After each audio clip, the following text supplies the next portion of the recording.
Okay, let's unpack this because right now, if you just pull out your phone, you are roughly, what, 3 taps away from a complete stranger telling you exactly how to live your life? Yeah, literally 3 taps. Right, like how to save your marriage, how to cure your chronic fatigue, or, how to invest your entire life savings. And the wildest part of this whole modern condition, you might actually listen to them. You probably will, honestly. Exactly. You might change your diet, alter your relationships, move your money, all based entirely on the confident assertions of someone broadcasting from, like, a ring light in their bedroom. It's wild when you say it out loud like that. It is. We are drowning in this ocean of ambient advice. Yeah. And yet somehow, despite having access to more how-to content than any generation in human history, we seem uh, fundamentally more lost on how to actually live. Well, yeah, I mean, it is the defining paradox of the digital age, really. We've totally mistaken the accumulation of data for the acquisition of wisdom. We kind of just assume that if we consume enough life hacks, if we just curate the perfect morning routine from 100 different influencers, we'll eventually synthesize a meaningful life. But it just doesn't work that way. Right, because information and understanding, they operate on completely different mechanical levels. Exactly. Entirely different levels. So welcome to the deep dive. Today, we are taking you on a journey to fundamentally rethink how human beings actually acquire wisdom and how we map the reality of our It's going lives. to be a big one. It really is. We're looking at this profound contrast between our modern influencer era, this constant barrage of disconnected tips and tricks, and an older, far more robust method of what we're going to call structural learning. Yeah, and to unpack this, we're drawing on a really deeply fascinating web of disciplines. We're going to be integrating the Stanford Encyclopedia of Philosophy's frameworks on how we share knowledge, UNESCO's guidelines on intangible cultural heritage. Which is super interesting, by the way. Oh, it's amazing. Plus, we'll bring in the ancient, razor-sharp, practical philosophy of Aristotle and the groundbreaking 20th century systems theory of Gregory Bateson. So our mission today is to help you, the listener, untangle the critical difference between just collecting isolated facts and actually grasping the architecture of the world. Right. And in doing so, we're going to radically reframe a word that carries, frankly, an incredible amount of baggage. The word spirituality. Yeah, that word throws a lot of people off. Oh, totally. We're going to strip away all the mystical, vague connotations and look at it strictly as a rigorous, observable science of pattern recognition. I love that framing. But to get there, we have to start with the water we are all currently swimming in, this epidemic of ambient advice. Right, and ambient is the precise terminology here because it reflects how advice now functions like environmental noise. Like the hum of an air conditioner. Exactly. It's the hum of the air conditioner in our digital spaces. It doesn't wait for you to seek it out. It arrives uninvited, just continuously through algorithmic delivery. Yeah, you open a screen just to check the weather, and instantly you're hit with, like, micro lectures on stoicism or your gut microbiome. Or crypto, or interpersonal boundaries. It's relentless. And it touches on a fascinating area of philosophy, actually. If we dig into the epistemology of testimony. Which the Stanford Encyclopedia goes deep into. Right. If we look at that literature, we find this massive structural shift in how humans trust. Because epistemology, the study of how we know what we know, has always had to grapple with testimony. Meaning, how do I know this is true?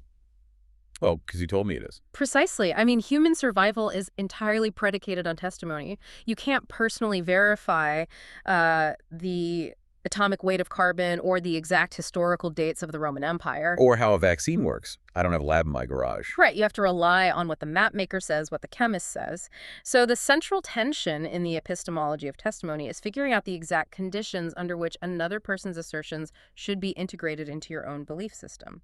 And historically, the mechanics of trusting testimony were built on proximity, weren't they? They were. Proximity and, maybe more importantly, consequence. Historically, the testimony you relied on to navigate life was highly localized. So, like, the person advising you on when to plant crops or how to resolve a family dispute, they were embedded in your immediate reality. Exactly. They were a neighbor, an elder, a master tradesperson. Right, which means their speech had gravity. If the local blacksmith gives you terrible advice on how to forge a tool, the tool breaks. But it's not just the tool that breaks, right? The blacksmith's reputation takes a hit. Immediate consequence, yes. If a village elder gives disastrous mediation advice and a family splinters, the elder loses their social standing. The feedback loop was tight, it was physical, and was unavoidable. That is the perfect way to describe the ecology of embedded knowledge. The speaker is tethered to the outcome of their speech. But today, the digital environment has completely severed testimony from those local constraints. The loop is shattered. Completely shattered.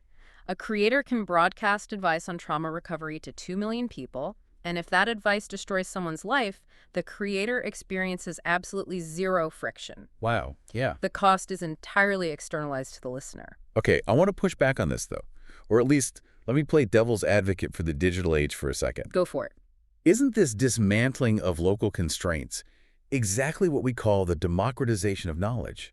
Like, if I live in a small town where the local doctor is incompetent, having access to a global network of experts is a lifeline. That's a very fair point. I'm no longer held hostage by the geographic lottery of my community. Isn't having access to thousands of experts a good thing? It is a good thing, and that's the strongest argument for the current paradigm. Yeah. But it's entirely valid only when we are discussing specialized technical data. Okay. If you have a rare autoimmune disease, the internet is miraculous. You can find the 6 researchers on Earth who actually understand it, but that is empirical data. The breakdown happens when we apply that exact same mechanism of global, detached testimony to the foundational structures of human living. I mean, ethics, relational dynamics, practical wisdom. Okay, let's explore that distinction, because what you are saying is that I can learn how to fix a leaky faucet from a YouTube video, but I cannot learn how to forgive a betrayal from one. Exactly, you can't. And yet, modern platforms deliver both pieces of advice in the exact same format, with the exact same aesthetic of authority. That's so true. The lighting is the same, the mic is the same. Right, and we're warned by deep epistemological frameworks that in the absence of localized consequence, visibility masquerades as authority. Oh, that's heavy.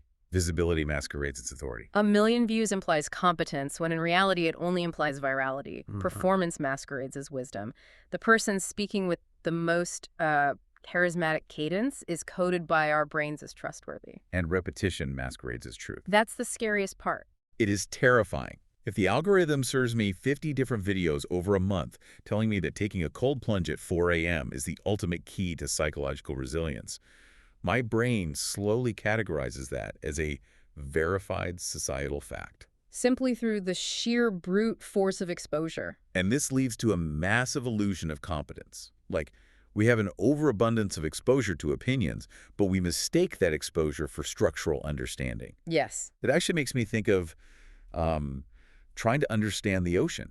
It's like trying to learn how to swim by reading 10,000 Yelp reviews of the Pacific Ocean. Oh, I love that analogy. Right. You sit on your couch, you scroll through endless testimonies. One person says the water is freezing. Another says the current pulls you left. Someone else argues the salt stings your eyes. You're gathering all this data. Exactly. You memorize all of it. You could go to a dinner party and speak incredibly articulately about the dynamics of the Pacific Ocean. You sound like an absolute expert. But you're completely dry. Yes. The second you are thrown off a boat into deep water, all of those Yelp reviews are completely useless. You haven't physically engaged with the resistance of the water. You have data, but you have zero buoyancy. That is a phenomenal way to put it, because it highlights the total absence of a physical feedback loop. You possess the vocabulary of the ocean, but you lack the structural bodily knowledge of swimming. Which raises an important question for us. If endless scrolling doesn't build true understanding, how did people learn to live before influencers existed? Right, because they weren't just wandering around in the dark waiting for the internet to be invented. No, pre-modern people were saturated with guidance. But as you mentioned earlier, it was embedded. It was woven into the physical architecture of their daily survival. Exactly. And we can look at this through 2 massive historical mechanisms of learning: direct experiential friction and accountable relational transfer. Okay, let's start with the friction part. Well, for most of human history, reality pushed back immediately. Hunger, freezing weather, illness, successful harvests, brutal betrayals, these were not abstract concepts debated on a forum. They were immediate, visceral teachers. Yes. Reality itself was the corrective force. If you misjudged the changing of a season, you didn't get a bad grade, you starved. Right. The learning wasn't an option, it was a biological imperative. And because the stakes were that high, the way communities stored and transferred their acquired wisdom had to be incredibly durable. Which brings us to relational transfer, specifically oral tradition and apprenticeship. Let's dig into the sources here, because the UNESCO guidelines on intangible cultural heritage are really illuminating on this. They are. UNESCO doesn't treat oral traditions like proverbs, myths, chants as just historical entertainment. They recognize them as highly sophisticated, incredibly dense data compression algorithms. Okay, wait, unpack that for me. How is a myth or a proverb a data compression algorithm? Well, think about the limitations of a pre-literate society. You can't write down a massive encyclopedia of agricultural, meteorological, and psychological observations. Because there's no paper. Right. You have to store that massive amount of information in human memory. So how do you ensure it survives across generations without being corrupted? You put it into a story. You encode it in rhythm, meter, rhyme, and narrative. A myth isn't just a fun story about a god of the harvest. It's a meticulously constructed mnemonic device. Well, It encodes the exact timing of the lunar cycle, the necessary depth for planting seeds, the social hierarchies required to organize the labor force. so the narrative structure actually acts as an error correction mechanism. Yes, if someone tells the myth wrong, the rhyme breaks, the rhythm falters, and the community immediately corrects them. That is brilliant. It's literally a zip file for survival strategies. It really is. And what about apprenticeship? The Encyclopedia Britannica source talks about this, because today I think we view an apprentice just as someone learning a trade, like a plumber. Yeah, we view it very narrowly. But in the pre-modern world, apprenticeship was a totalizing epistemology. It wasn't just about learning a mechanical skill. It was an institution for learning by imitation, discipline, and consequence. The Britannica definition frames it as knowledge transferred through joint participation in reality. Exactly. Abstract instruction didn't really exist in that context. So if I'm an apprentice carpenter in, say, 14th century Florence, my master isn't handing me a scroll titled The Top 10 Habits of Highly Effective Woodworkers. No, definitely not. Your master hands you a chisel and a piece of oak.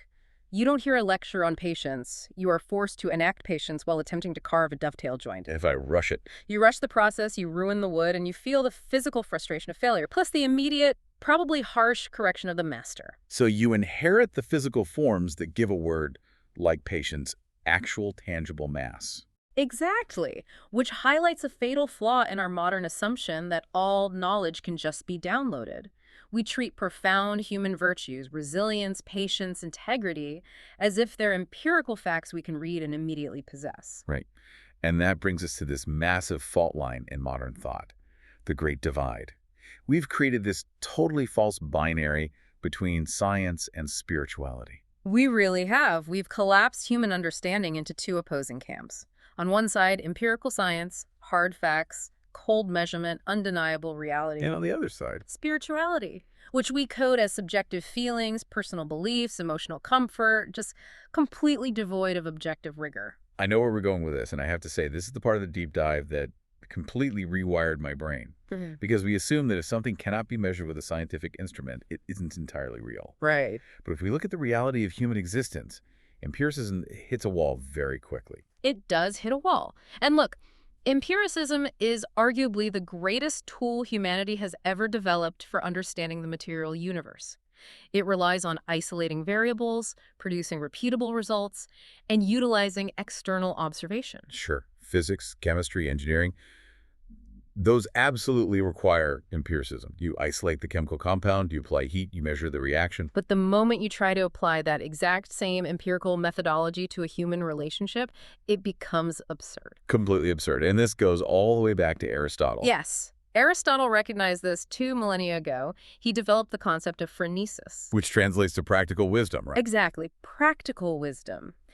Aristotle argued that you cannot navigate human affairs using the same rigid formulas you use for geometry. You can rigorously measure nutrition, you can track every calorie, every macronutrient. Every milligram of sodium. Right, but you cannot reduce the fidelity of a marriage to a lab value. Here's where it gets really interesting. Let me ground this in a real scenario for the listener. Let's say I go to the doctor and I get a totally comprehensive metabolic panel. Okay.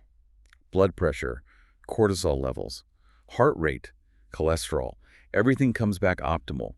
The empirical data dictates that I am in perfect health. Scientifically, you are thriving. But that same empirical data cannot detect that I am currently systematically betraying my business partner. It cannot measure if I am acting with cowardice in my personal life. It can't quantify the dignity in my daily choices. No, it can't measure any of that. And yet, and this is the crucial pivot, just because cowardice, betrayal, and dignity cannot be measured by a blood test does not mean they are merely subjective illusions. They still have weight. They exert massive, undeniable force on reality. If you betray your business partner, the structure of your life will eventually collapse, just as surely as a bridge built with bad math will collapse. So what you're saying is that there is a physics to human relationships. There is a structural integrity to human behavior that is just as real as gravity, but you can't access it via empiricism. Exactly. This is what we call structural knowledge. Empirical knowledge asks, what is the exact weight and temperature of this object? Structural knowledge asks, how do these elements relate to one another to create a stable whole? Let's evolve the blueprint metaphor here because I think it's vital.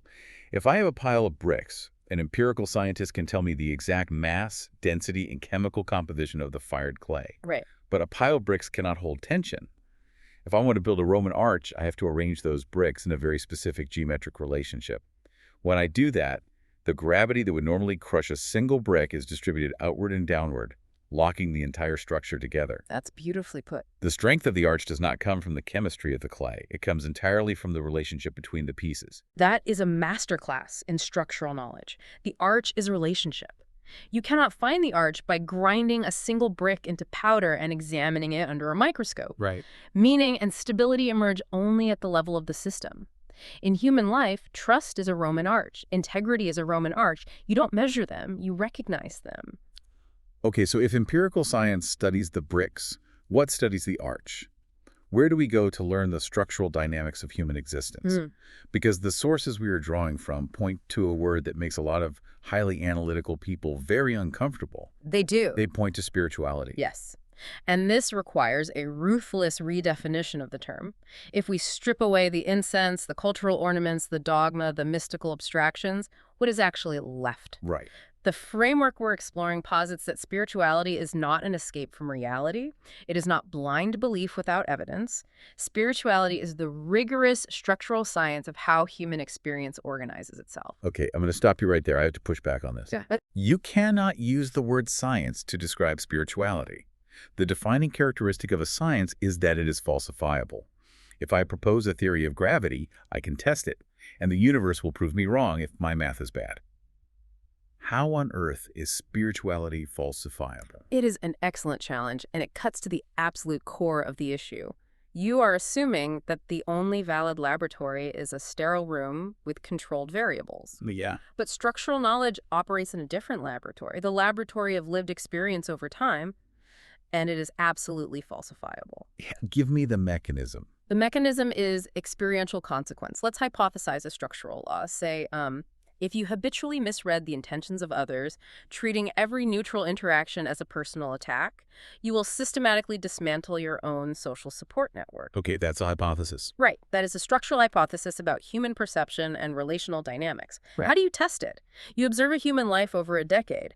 If the person operates with that warped perception, the consequence is not random, it's highly predictable. Their relationships fail. Exactly. Conflict emerges continuously. They isolate themselves. The universe does push back, not with a failed chemical reaction, but with a failed life. The structural law is proven valid through the undeniable friction of consequence. Wow. Okay. Wait, so the laboratory isn't a room? It's the span of a human life? Yes. And the instruments aren't microscopes. They are our capacities for perception, boundary setting, and recognizing intent. Precisely.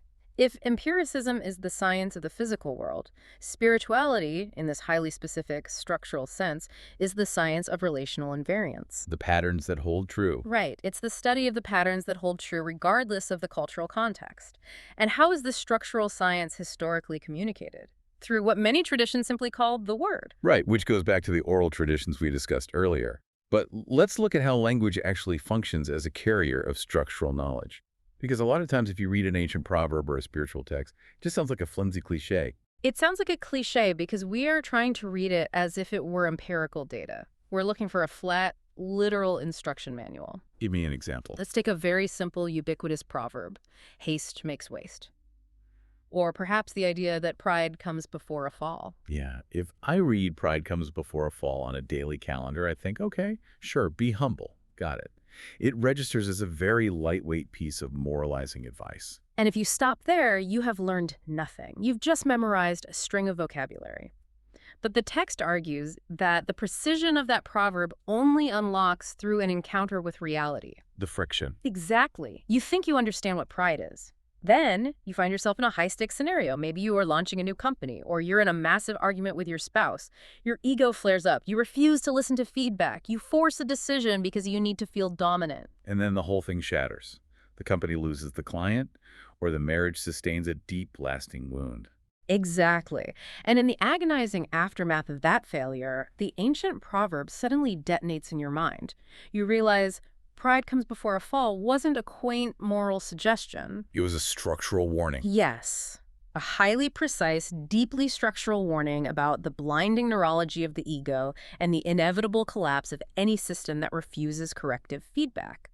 The logic was always coiled inside the words, but the recognition required the experiential friction. I really want the listener to internalize this. Think about your own life. Right. Think about the most profound lessons you've learned, the ones that genuinely changed how you operate. They're never easy. No. You cannot be told the weight of integrity by a podcast. I can define integrity for you right now. I can give you historical examples.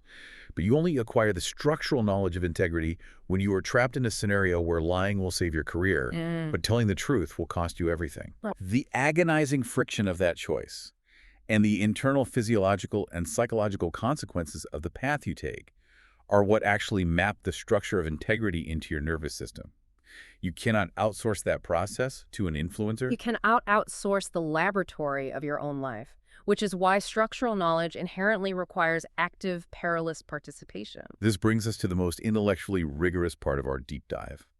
To truly anchor this idea that human wisdom is essentially a science of recognizing patterns, we have to look at the work of Gregory Bateson. Gregory Bateson is a towering figure here. Yeah. He was a 20th century polymath, an anthropologist, a psychologist, a linguist, and one of the founding figures of cybernetics and systems theory. Bateson looked at the world and realized that Western science had become obsessed with isolating things, studying the frog by dissecting it. Right, looking at the bricks. Exactly. But Bateson argued that to understand life, you don't study the things themselves. You study the relationships between the things. He had this incredibly provocative idea that the mind is not locked inside the skull. Yes. For Bateson, mind is not a physical object located in your brain tissue. Mind is a process. It's an immanent characteristic of any complex self-correcting system. He famously used the analogy of a blind man walking down the street with a white cane. Okay, lay this out. Bateson asked, where does the blind man's mind end? Does it end at his brain, at the boundary of his skin, at the handle of the cane, or at the tip of the cane where it touches the pavement? Well, if the mind is how we process information, then the cane is literally part of the sensory apparatus, so the mind extends through the cane into the street. Exactly. The mind is the entire circuit of information flow. Bateson was obsessed with what he called the pattern which connects. He realized that the universe is held together by meta-patterns. How so? Well, the way a leaf branches on a stem shares a structural logic with how a river delta branches into the sea, which shares a logic with how a human vascular system branches, which shares a logic with how a corporate organization chart branches. Okay, this is mesmerizing, but we really need to ground it in his definition of information, because Bateson famously defined information as a difference which makes a difference. This is a very dense phrase. How does a difference make a difference? If we connect this to the bigger picture, let's break it down mechanically. The universe is overflowing with an infinite number of physical differences. The ambient temperature of the room you're in right now fluctuates by fractions of a degree every millisecond. Right. The exact pigmentation of the paint on your wall varies slightly from inch to inch, but your brain ignores 99.999% of these differences because they do not matter to the functioning of the system. They are differences, but they do not make a difference. Right. If the temperature drops by 0.1 degrees, my behavior doesn't change at all. But imagine you're driving a car toward an intersection. The light suspended above the road changes from green to red. That is a difference, a very specific shift in the wavelength of light.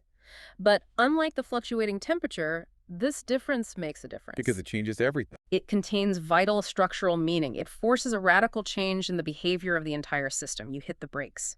For Bateson, meaning is not a physical substance. Meaning arises entirely through relational context.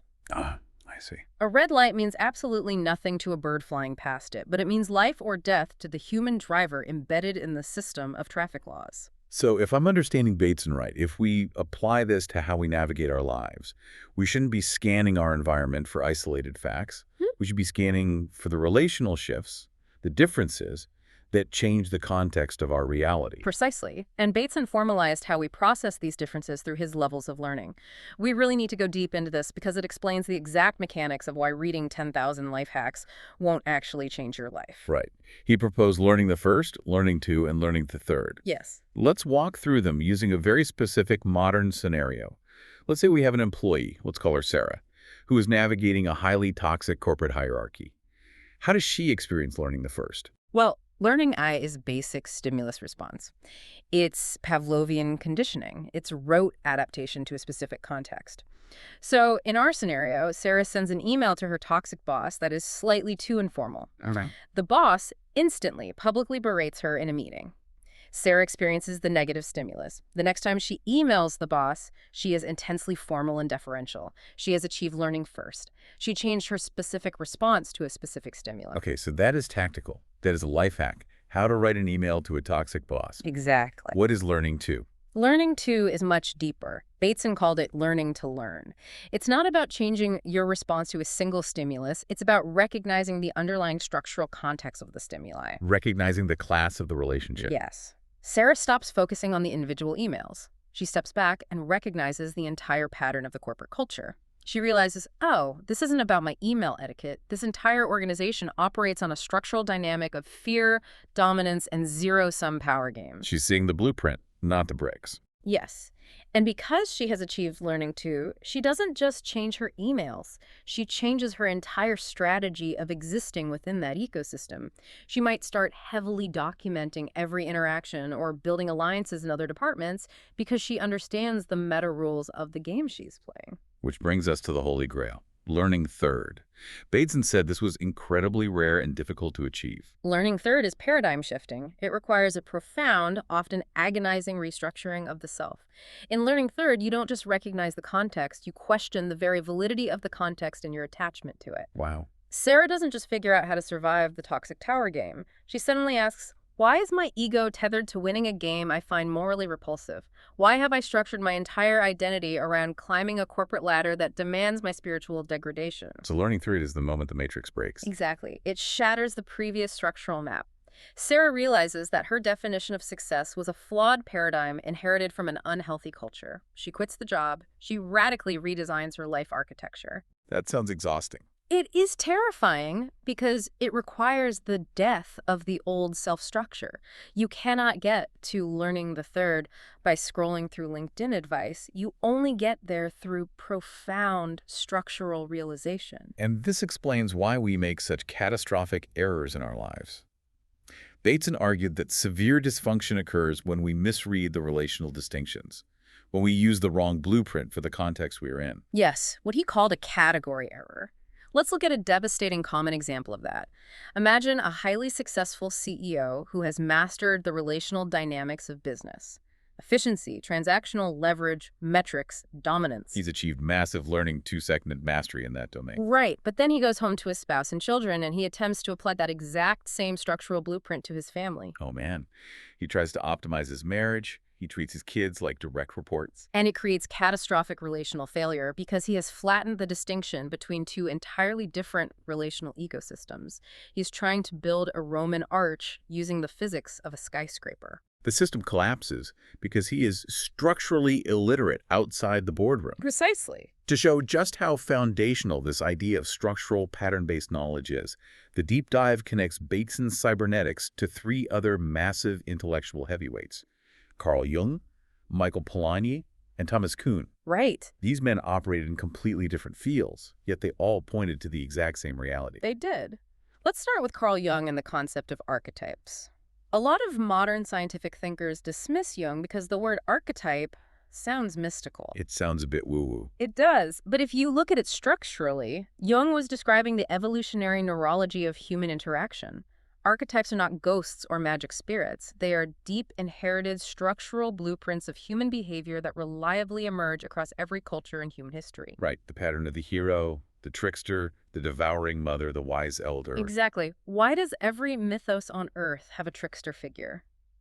Because chaos testing the boundaries of rigid order is a structural inevitability in any complex system. Jung realized that our psyches are preloaded with these relational maps. We don't invent the pattern of the hero's journey. We recognize it because it is the fundamental structural requirement for psychological growth.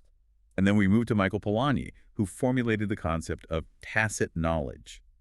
This is deeply connected to the idea that you can't learn to swim from Yelp reviews. Polanyi coined the phrase, "We know more than we can tell." He was a physical chemist who turned to philosophy, and he recognized that human beings possess vast reservoirs of highly precise knowledge that completely bypass the language centers of the brain. The classic example is riding a bicycle. Right? Yes. Let's dissect the neuroscience of that for a second. If you know how to ride a bike, you are performing incredibly complex physics calculations in real time. You are making continuous micro-adjustments to your center of gravity, torque, momentum. But if I hand you a pen and paper and say, write down the mathematical formula you are currently using to stay balanced, you cannot do it. No way. The knowledge is held in the basal ganglia and the cerebellum, the implanted motor memory centers of the brain. It is not held in the declarative language processing areas like the hippocampus. The knowledge is entirely real, highly effective, and deeply structured, but it is tacit. It cannot be reduced to explicit data. Exactly. Much of the structural wisdom required to live a good life, how to read a room, how to sense deception, how to comfort a grieving friend, is profoundly tacit. And finally, we have Thomas Kuhn, who radically changed how we view empirical science itself with the concepts of paradigms. Kuhn wrote The Structure of Scientific Revolutions.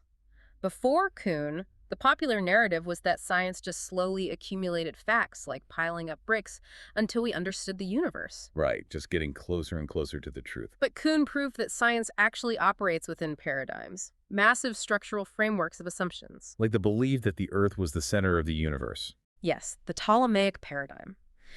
For centuries, astronomers collected incredibly precise empirical data about the movement of the planets, and they forced all that data to fit into the blueprint of an Earth-centric system. Okay. The crisis didn't occur just because someone found a new fact. The crisis occurred because the blueprint itself became too cumbersome. The Copernican revolution wasn't just new data, it was a learning through a paradigm shift. Wow. It was a completely new structural arch that suddenly made all the old data make sense in a beautifully simple way. So whether we're looking at Aristotle's practical wisdom, UNESCO's resilient oral traditions, Bateson's cybernetic patterns, Jung's archetypes, Polanyi's implicit motor memory, or Kuhn's scientific revolutions, all of these profound frameworks converge on a single, inescapable reality. They all furiously agree that the most vital, life-altering knowledge humanity possesses is relational, it is implicit, it is pattern-based, and it categorically cannot be downloaded from a detached algorithmic feed of ambient advice. Which brings us to the grand synthesis of this entire journey. The thesis we have been building toward is the necessity of a unified epistemology. We have to stop fracturing our minds. We have to stop viewing the world as a battleground between hard, measurable facts and fluffy, subjective spirituality. The modern age demands that we chop the world into isolated data points so they can be monetized and fed into recommendation engines. But reality does not exist in isolated pieces. Right. A unified epistemology means accepting that science and spirituality, when properly defined, are complementary, indispensable modes of engaging with the universe. Let's lock this down. Science measures what can be isolated. And spirituality structural literacy recognizes what must be related. Both require intense discipline. Both are fiercely constrained by the friction of reality. Both are capable of being dead wrong, and both must be refined through failure over time. They only differ in their method of access. One utilizes the microscope and the particle accelerator to map the bricks. The other utilizes the crucible of the human lifespan, the agony of choice, and the architecture of the nervous system to map the arch. So what does this all mean for you, the listener? This changes everything about how we should approach self-improvement or seeking advice. It means that true spiritual insight, true wisdom, isn't about adopting a rigid set of mystical beliefs. Yeah. It is the hard-won human capacity to recognize the invariant relational patterns running underneath the chaos of your life. It demands a massive shift in identity. You have to transition from being a passive consumer of life hacks to an active, accountable participant in structural learning. Yeah. The deepest truths about who you are and how you ought to live cannot be handed to you in a neatly packaged video essay. They must be earned. The ancient proverbs, the archetypes, the frameworks, they contain a flawless logic. But as the underlying philosophy of our sources insists, that logic remains dormant until the messy, unquantifiable, beautiful friction of your actual life breaks it open for you. We started this deep dive surrounded by the suffocating noise of a million strangers offering ambient advice. And we've arrived at a unified theory of how human beings actually come to understand their existence.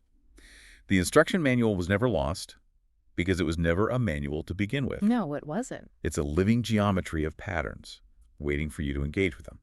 And to close, I want to leave the listener with a final provocation, returning one last time to the genius of Gregory Bateson. He taught us that information is a difference that makes a difference. Right. As you move through the rest of your week, as you navigate your corporate hierarchies, your intimate relationships, and your digital feeds, ask yourself a vital question.